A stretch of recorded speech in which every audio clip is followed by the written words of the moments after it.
We are living in history unfolding, and the past has some foundations that we can look to begin to really understand what is currently happening. As many of you know, some crazy stuff has been happening in the South.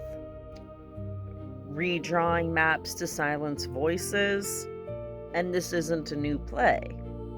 It's the same status quo defense that's been used for over a century. Now, with a recent post I made, I gotta highlight this. So, people love to argue, especially over which party created the KKK or who passed the Civil Rights Act. But here's the truth that they miss. White supremacy has never been loyal to a team.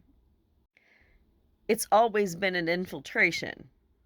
Historically, it moved through both parties like a virus, ensuring that no matter who sat in the chair, the capitalistic gain of the elite would remain untouched. And all you gotta do is look at some of your current players. Like, really, look at their past track record. 47, that is, the current sitting POTUS, Donald Trump was once a registered Democrat for years before he became the face of the modern GOP.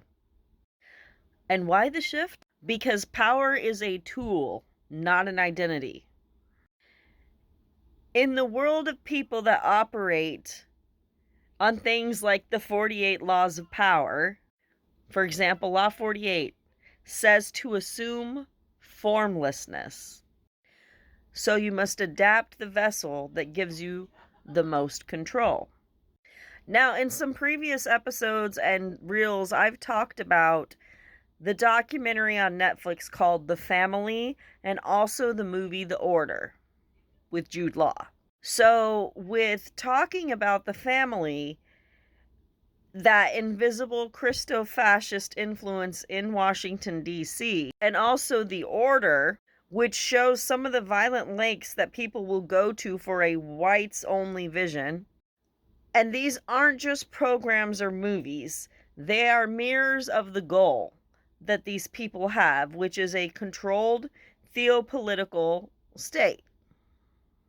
And that brings us to things like the Heritage Foundation. So, when we think of Project 2025's goals, we're seeing it formalized. The Heritage Foundation's Project 2025 was a literal manual for dismantling the government in order to install a single ideological will. It's Law 3, conceal your intentions until you have the leverage to strike. And most importantly, they are relying on us forgetting history so that they can repeat it. Tennessee isn't just about maps. It's about the consolidation of power.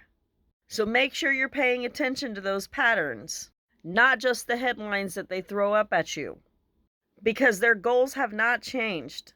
Absolute control for the few at the expense of the many. Check out The Family on Netflix, watch The Order with Jude Law, read the 48 Laws of Power, and familiarize yourself with the way that people who have an obsession with power and control operate. And remember, absolute power always leads to absolute corruption.